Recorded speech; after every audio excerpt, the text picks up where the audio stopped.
What's good, y'all? It's that boy, Easy Millions, and I'm your host of That Boy ETV. You already know, man, we are back on Rogue Company, and we finally got the Winter Warfare update yesterday. It took all day, but we finally got it. But I'm going to go ahead and go over these patch notes with you real quick, man. So, we got the new map, Canals 2. Make way for the return of Canals. Canals 2 features reworked play spaces with a focus on the mid-map area of all three lanes. You'll find this map in the following queues.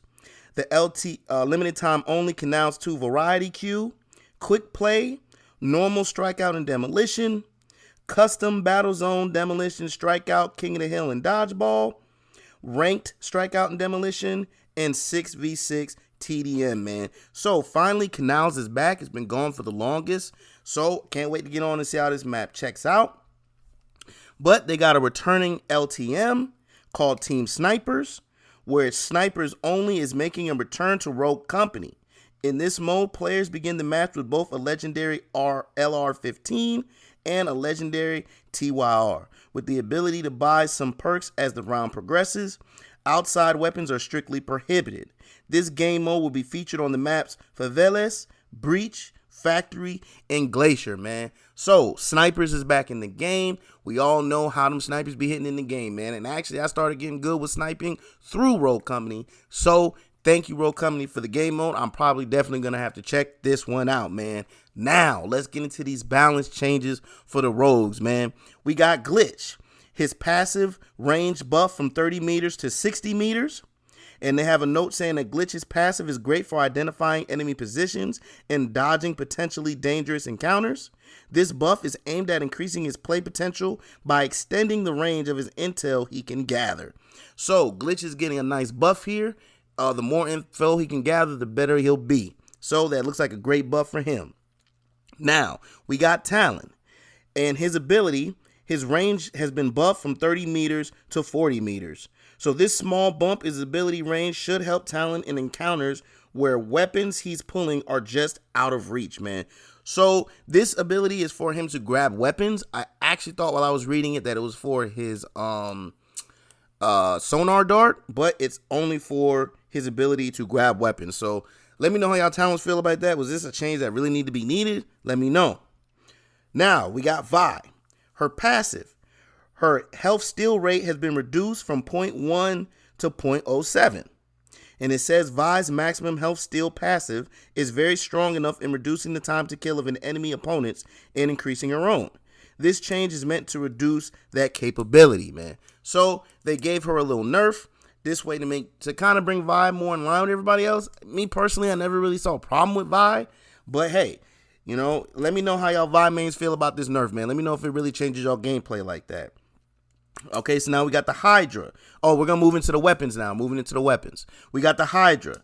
The rate of fire has been increased from 273 RPM to 286 RPM. And they say we previously reduced the fire rate from 300 to 273, but this buff should bring the Hydra back in line with the rest of the AR classes. So the Hydra is probably my least favorite AR, so I'll have to try to pick it up and see if this changes anything for me, but I kind of doubt it. Now, we got the Nightshade. The accuracy loss per shot has been decreased from 0.02 to 0.01. The Nightshade as a hybrid SMG AR has been struggling relative to the SMG class and struggling relative to the AR class. This change brings its accuracy loss per shot closer to its SMG peers in an attempt to make it more viable, man. So not only did Vi get a nerf, but her gun, the Nightshade, got a buff.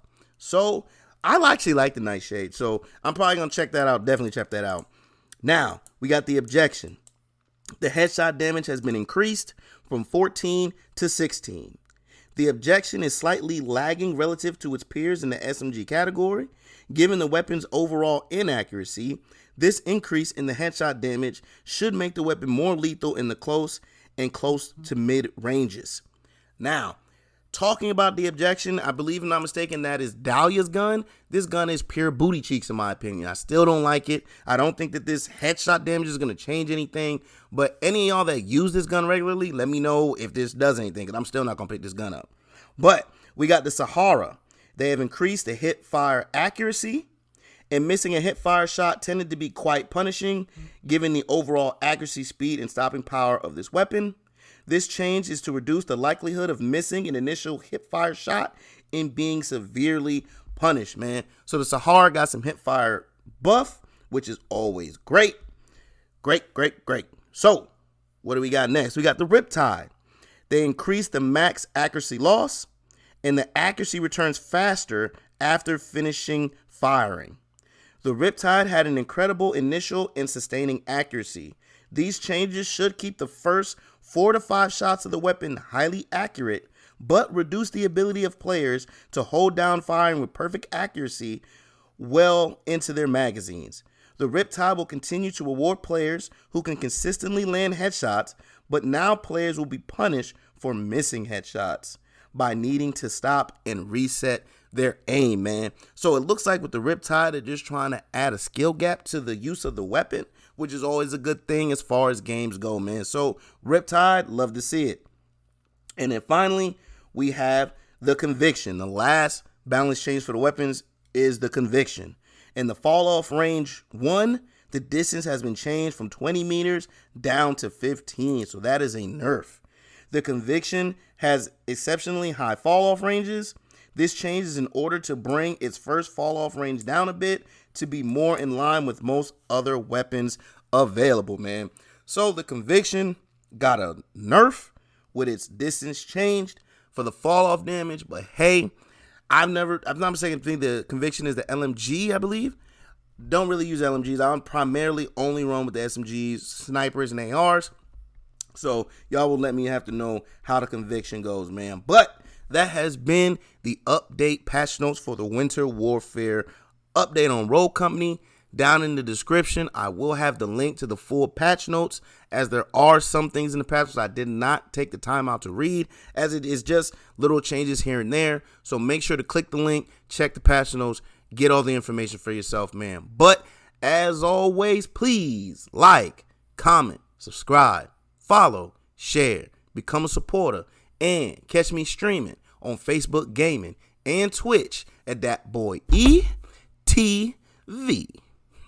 Now, it's been another commentary. The new update is out. I'm about to hop on, man. Peace.